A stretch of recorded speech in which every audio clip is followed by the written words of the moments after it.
4 दिन पहले ही एक आदमी हमसे मिलने आए थे। आपको मालूम है हमारी कैंसर भगाओ संस्थान है तो लोग सब मिलने आते हैं।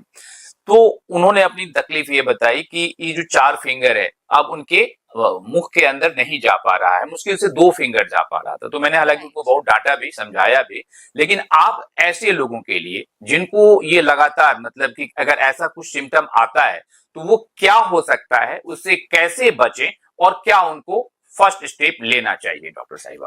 तो सबसे इम्पोर्टेंट चीज है क्लिनिकल हिस्ट्री। जी।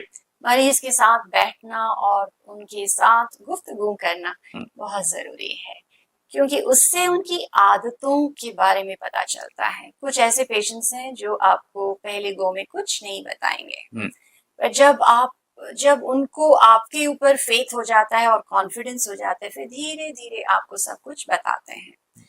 तो मोस्ट कॉमन जो हमारे भारतवर्ष में माउथ ओपनिंग कम होना, मोस्ट कॉमन जो कारण है वो है सुपारी, पान मसाला। अच्छा।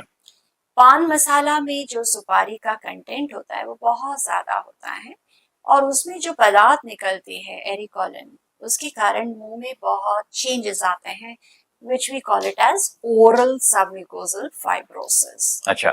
अगर आप उनके अंदर, मुंह के अंदर झांक के देखेंगे तो हमारा ये जो सुंदर सा पिंक जो कलर है, अंदर की लाइनिंग पूरी वाइट हो गई होती है। अच्छा। यानी कि फाइब्रोसिस हो गया होता है, और इसी फाइब्रोसिस के कारण धीरे धीरे धीरे मुंह का खुलना बंद हो जाता है।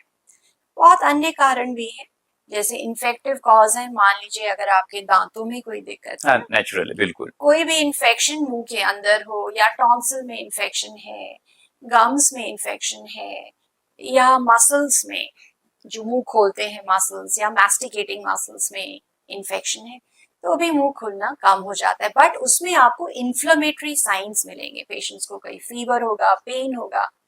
बट जहां पे कोई सिम्टम नहीं है बट माउथ ओपनिंग कम होता जा रहा है, आप देखेंगे most of the time it is oral submucosal fibrosis. तो इसमें एक पेशेंट के साथ बैठ के उसकी काउंसलिंग करना बहुत जरूरी है। काउंसलिंग में सबसे पहले आदत को सुधारना, इसको यहाँ पे अपने आप को इन चीजों से विड्रॉ करना होगा।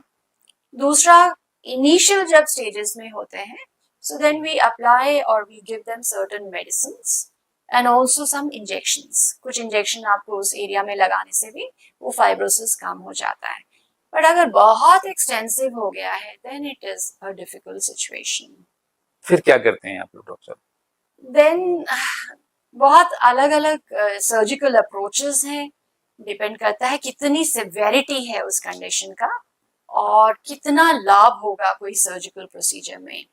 क्योंकि ये केवल फाइब्रोसिस केवल लाइनिंग का ही नहीं, जो मसल्स हैं, जो हमारी मैस्टिकेटिंग यानी कि मुंह को चलाने वाली जो मसल्स हैं, उनमें भी फाइब्रोसिस होता है।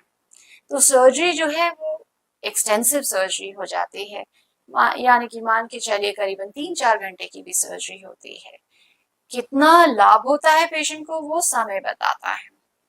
बट सर्जरी संभव है, पॉसिबल है, बट डिग्री कितना, उसका एक्सटेंट ऑफ प्रॉब्लम है, उसके ऊपर डिपेंड करेगा कि हमारा सक्सेस रेट कितना रहेगा। इसमें एक चीज मैं जानना चाहता हूँ ऐसे पेशेंट्स के लिए, और खासकर जो लोग गुटखा खाते हैं या तंबाकू का किसी भी रूप में सेवन करते हैं, कि अगर वो 4 उंगली 4 फिंगर अपने मुंह के अंदर डालते हैं, उसमें कमी आना शुरू हो जाए, तो उन्हें ये समझ लेना चाहिए कि दिक्कत शुरू हो चुका है। एक तो ये बात। दूसरी बात कि इनिशियल स्टेज में इस स्थिति में अगर वो डॉक्टर से कंसल्ट कर लेते हैं तो निश्चित रूप से इस बीमारी से वो बच सकते हैं। जैसे आपने कहा कि काउंसलिंग के माध्यम से आदत छोड़ दें, धीरे धीरे अपने आप वो फाइब्रोसिस ठीक हो जाना शुरू हो जाएगा।